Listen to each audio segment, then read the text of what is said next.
advantage Assam 2.0 আমি সকলোৱে জানো যে বৰ্তমান এটা খুব চৰ্চিত বিষয়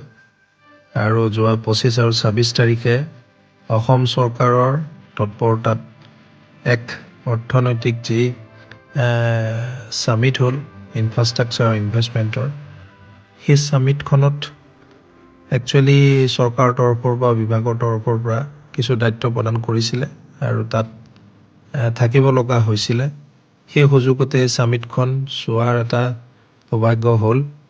নিজৰ দায়িত্ব কৰ্তব্যও পালন কৰিছিলোঁ তাৰ মাজতে কিছু সময় এই ইনফ্ৰাষ্ট্ৰাকচাৰ আৰু ইনভেষ্টমেণ্ট সামিটত যিবিলাক এক্সিবিশ্যন হৈছিলে তাত গৈছিলোঁ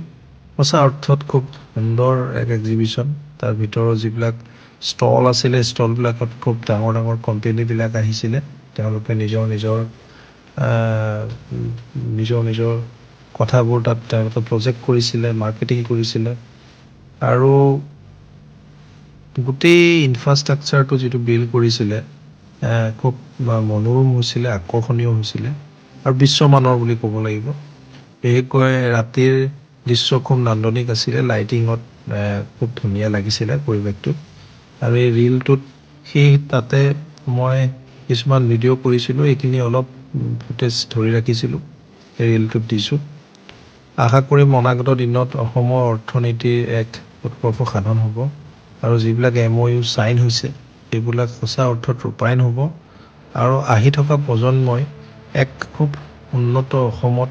কাম কৰা সুযোগ হ'ব খালি তেওঁলোকে নিজকে স্কিল ডেভেলপ কৰিব লাগিব শুভকামনা আমাৰ সকলো